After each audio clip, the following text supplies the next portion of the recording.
Swayam Prabha. Digital India. Educated India.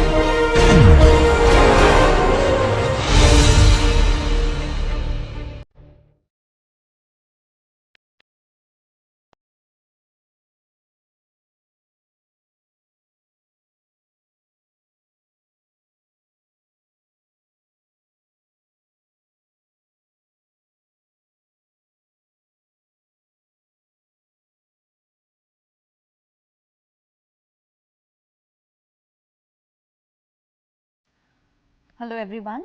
So today we will start our next topic, that is action potential of cardiac muscle.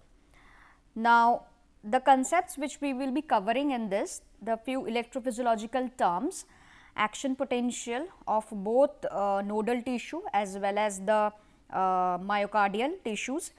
What are the phases of different action potentials of these tissues and ionic basis, and also we will cover few of the clinical and the applied aspects.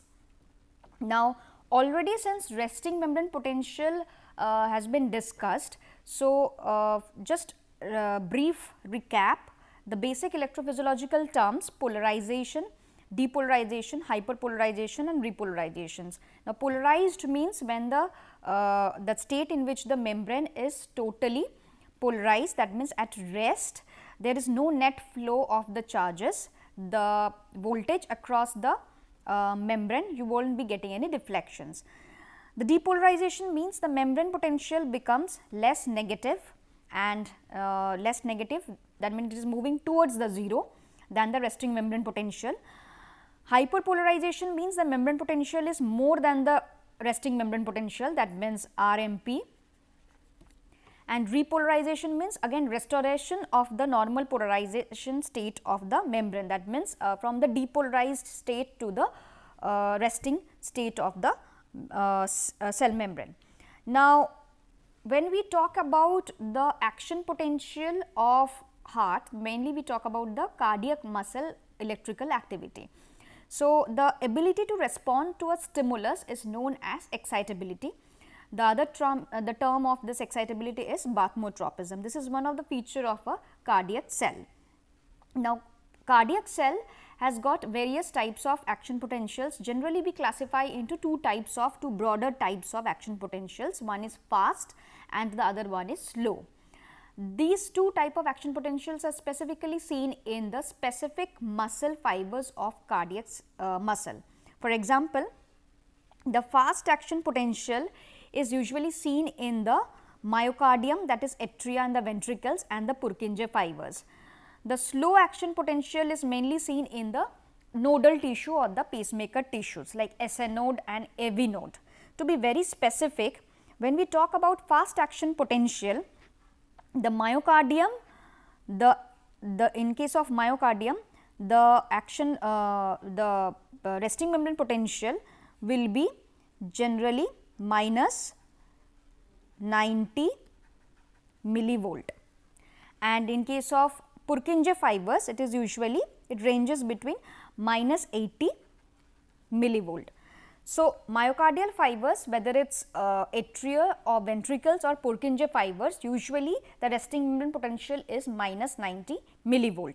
In case of nodal tissue, if we talk about nodal tissue, which consists of SA node and AV node. In case of SA node, the resting membrane potential is minus 50 millivolt, and in case of AV node, the resting membrane potential is minus 60 millivolt. Now this also has got a range. For example, in nodal tissue, usually the resting membrane potential, if it is asked in a range, it is minus 65 millivolt to minus 40 millivolt. This is the range. But if a specific answer is asked for what is the resting membrane potential of sinoatrial node, SA node, then it is minus 50 millivolt, and AV node it is minus 60 millivolt. For myocardial tissue, you have to remember it is usually minus 90 millivolt.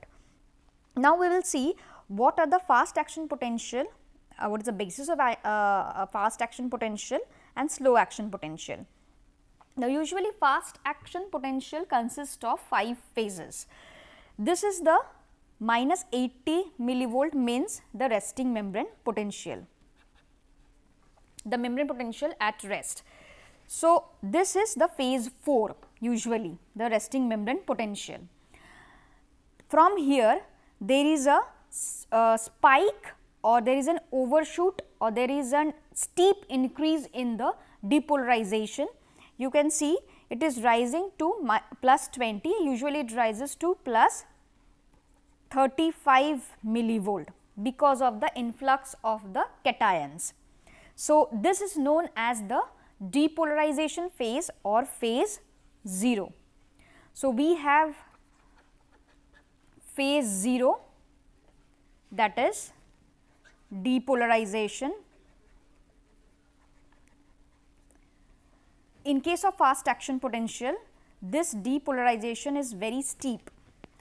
Then we have phase 1.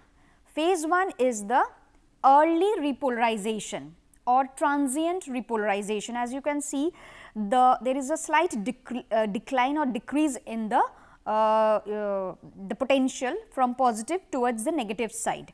So, there is an early or we call it as transient repolarization. This is phase 1. Then we have the next phase, that is phase 2. This is known as the plateau phase, where you can see there is a stagnant maintenance of the resting membrane potential for certain time interval. So, this is phase 2, this is known as the plateau phase. Then we have phase 3, where there is a rapid decline in the resting membrane potential, or there is a resting membrane potential, towards the resting membrane potential, the voltage gets declined. So, the membrane potential, you can say it is towards the resting membrane potential, that means it is further getting negative from positive to negative, that is repolarization or rapid repolarization. Usually we do not call it as complete repolarization, we call it as rapid repolarization. This is phase 3. And finally, we have the phase 4, which I had already mentioned. This is phase 4 is usually RMP, resting membrane potential. So, we have 5 phases. 0 phase is the depolarization, which is steep, early repolarization or the transient repolarization, then the plateau phase, then the rapid repolarization, that is the 3rd phase, and the 4th phase is the resting membrane potential. So, this phases depends on the various conductance of the ions and the permeability of the ions. So, we will see what is the ionic basis of each phases. When we plot this into x axis and y axis, we have the time which is plotted against the membrane potential in millivolt, and we can see that this is the ventricular muscle action potential. Generally we see this is the resting membrane potential, this is phase 0, this is phase 1, this is phase 2, this is phase 3, again this is phase 4. So, we will see the first phase, the 0 phase, why it is occurring. So, the rapid depolarization or the spike of the depolarization wave is mainly because of the influx of the sodium ions. The fast channel sodium ions open. The characteristics of this sodium channels is, these are definitely the voltage gated sodium channels. These sodium channels are voltage gated sodium channels which are opening very fast, and these are fast in nature. How fast in nature? It takes 0.1 millisecond to open these channels, which means within this 0.1 milliseconds, this many number of sodium channels will open to make this potential gets rise from minus 90 millivolt to plus 35 millivolt. So, this is fast sodium channels, and the most important thing is, the more fast it opens, the more fast or rapidly it gets inactivated also. That means, the channels will usually remain open for 1 to 2 milliseconds.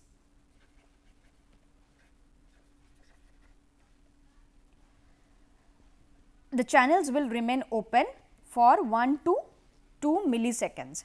After that, these channels will get inactivated. That is why I told you that the more rapid the sodium channels get opened, the more rapidly it gets closed also. And that is the only reason why the potential, the membrane voltage does not get rise till the equilibrium potential of sodium. Generally, the equilibrium potential of sodium is 60 plus 63 millivolt, but it does not get reached till plus 63 millivolt. Plus 63 millivolt means if these channels are remain open for a longer duration, if there is no limit. So, what do you think, how many sodium ions will enter, or the sodium ions will enter for how much time? Obviously, the sodium ions will enter till there is an equilibrium between the extracellular fluid and the intracellular fluid. So, at this, when the equilibrium will reach, at this point if we measure the equilibrium potential or the potential difference across the membrane, so we will get the equilibrium potential of sodium by calculating with the help of Nernst equation, that is 63 millivolt. That is the plus 63 millivolt is the equilibrium potential or the Nernst potential of sodium. But usually the membrane voltage does not reach till plus 63 millivolt. The only reason is because the sodium channels remain open for a very little number of time, that is 1 to 2 milliseconds. After that, the sodium channels gets inactivated. So, it could only rise till plus 35 millivolt, and this is the only reason once the sodium channels get inactivated, it cannot be reopened and you cannot get any new action potential generated at this stage. Even if you give a stimulus, you will not be getting any new action potential generated. So, this is the basis of formation of absolute refractory period. Refractory means the cell is not acting to any stimulus. So, this refractory period is occurring, absolute refractory period is occurring because of the inactivation of the sodium gates or the sodium channels. So, this is the first, this is the zero phase of the sodium channels. What you have to remember is the sodium channels are very fast, they are voltage gated sodium channels, they only remain open for 1 to 2 milliseconds and then they get inactivated. The next phase, we will move on to the phase 1. After zero phase, the next phase is the phase 1, where there is a early repolarization. Now, this early repolarization is mainly because of the potassium efflux. Now, already the first point is potassium channels opening, the opening of the potassium channels. Now, the very important question, sometimes it is asked which potassium channels get opens. The most important potassium channel is transient outward potassium channels, because this stays for a very limited time, that is why the name is transient or early repolarization. So, potassium channels is opening means the potassium ions will move from inside to outside. So, there is efflux of the potassium ions. So, why the potential is decreasing? There is efflux of the potassium ions as well as there is inactivation of sodium channels. There is inactivation of sodium channels or sodium gates as well as there is efflux of the potassium ions. These are the two important reasons for this transient or early repolarization. Now, suppose there is only inactivation of sodium channels and there is no potassium efflux. At that time, this potential will not get decreased. So, it will remain stagnant. So, there has to be efflux of potassium ions, the transient outward potassium channels opening, there has to be efflux of potassium ions to get this phase 1. Now, coming to the next phase, that is phase after phase 0, this is phase 0, this is phase 1, now the phase 2. Phase 2, as I told you, is the plateau phase. Phase 2 is the plateau phase. Plateau means there is something which is occurring in this phase where there is no net increase or decrease in the membrane potential occurring. So, why is it happening? So, there is simultaneous opening of the calcium channels. The first one is calcium entry. Now, this calcium entry is occurring with the help of voltage gated, obviously L type of calcium channels, the voltage gated L type of calcium channels. So, this calcium channels gets influxed. Along with that, the potassium channels are also present, that means the potassium efflux is also occurring. Now, potassium efflux as well as the voltage gated calcium channels, there is a balance between the outward flow of the ions and inward flow of the ions, which is causing or which is resulting in this plateau phase. So, there are two reasons, that is calcium permeability or calcium entry and the potassium efflux. So, this counterbalance is maintained, that is giving rise to the plateau phase of the or phase 2 of the ventricular or myocardial potential. Now, coming to the phase 3.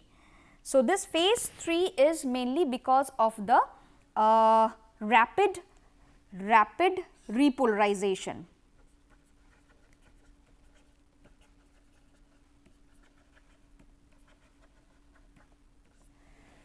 Now, why rapid repolarization is occurring? Now, rapid repolarization is occurring because at this stage, at the onset of rapid repolarization, we can write this onset of rapid repolarization, the calcium permeability decreases. It is not that the calcium channels are totally closed, but the calcium permeability decreases compared to the potassium efflux. So, that is why the more potassium ions are getting out than the entry of the calcium ions. That is why this membrane voltage is decreasing or it is going towards the resting membrane potential. So, the calcium channels permeability or the calcium ions permeability is getting decreased. The second thing is there is further opening of the potassium channels, that means more potassium efflux is occurring. So, more potassium channels already I have told you there is in the phase 1 when there is early repolarization, there was transient outward potassium channels. Here there is potassium rectifier potassium channels. So, this is Kr. Also we have another channels, that is potassium inward rectifier. So, these two type of channels are very important. So, this is for further knowledge. So, these potassium channels also open. So, at the end of this stage, the calcium channels at this stage the calcium channels will get closed. There will be closure of the calcium channels and there will be total opening of the potassium channels. Potassium channels mainly the inward rectifier potassium channels, which also remain open during the resting membrane potential or the phase 4. So, this is what we were talking about, the phase 4, that is resting membrane potential, which causes the restoration of the sodium and the potassium and the calcium ions whichever has occurred. Now, so this phase rapid repolarization is mainly because of the potassium efflux with the help of potassium inward rectifier channels and the stoppage of the calcium entry. The final phase is the phase 4, that is resting membrane potential, where it has to be maintained. Now, resting membrane potential means, or the phase 4 means, whatever imbalance has occurred in this membrane in this action potential event, that means entry of sodium, entry of calcium, efflux of potassium, this has to be restored. So, how this has to be restored? This is mainly done by two main pumps. The first pump is the sodium potassium ATPase pump. Sodium potassium ATPase pump. This is the primary transport pump in our body. Now, this sodium potassium ATPase pump, as you can see in the cell, this is a cardiac cell, it is throwing out 3 sodium outside and it will cause the 2 potassium ions inside. So, this sodium potassium ATPase pump along with another pump, that is sodium calcium exchanger.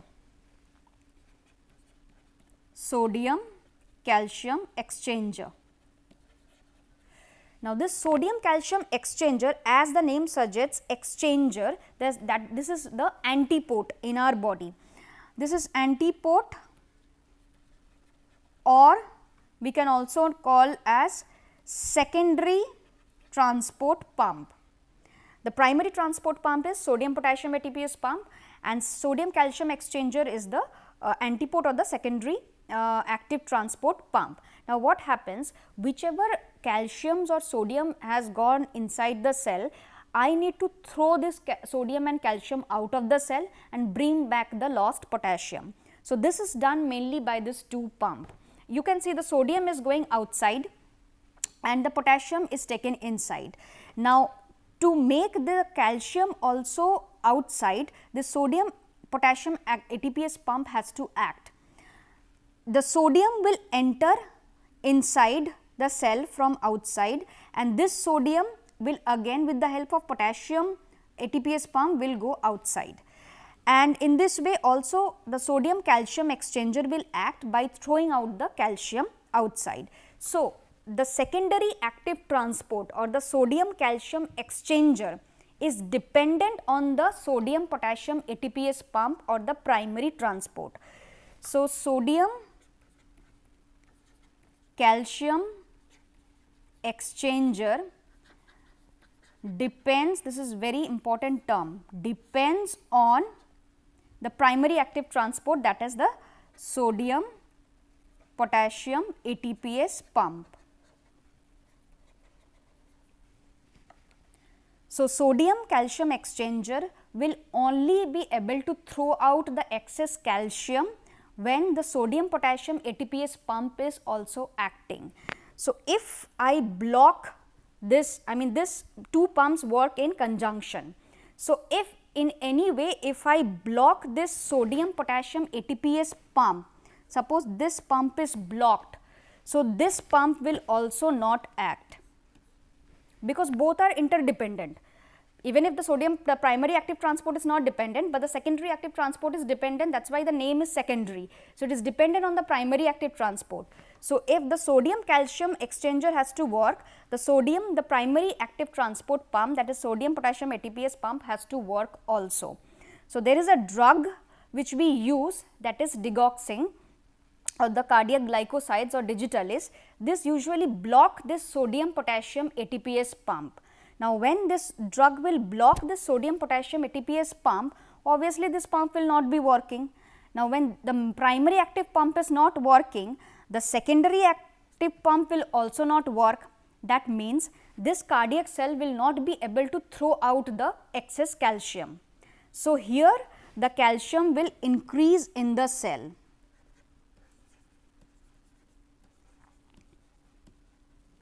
When the calcium will get increased in the cell, this cells will go into increased myocardial contractility. The heart will pump more. So, that is the basis or the cornerstone of the treatment for heart failure.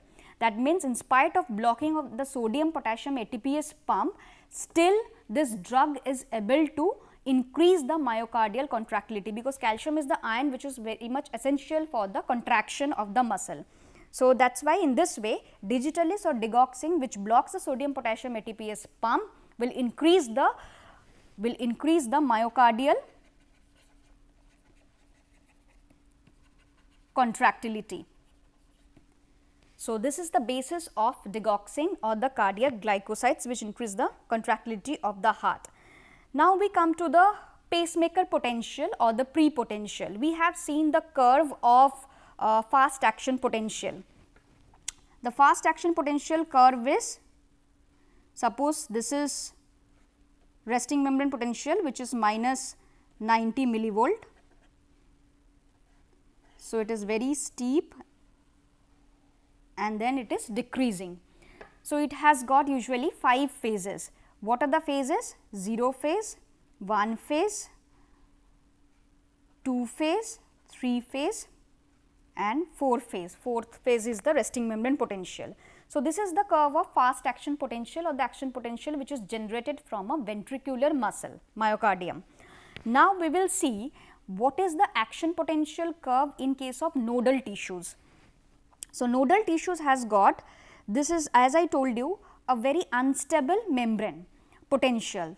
It ranges between minus 60 to minus 40 millivolt. If specific answer is asked, SA node is minus 50 and AV node is minus 60 millivolt. So, due to this continuous change in membrane permeability, what happens? You can see this is the resting membrane potential. This resting membrane potential, this is minus 60. This is not a constant line, this is not a straight line.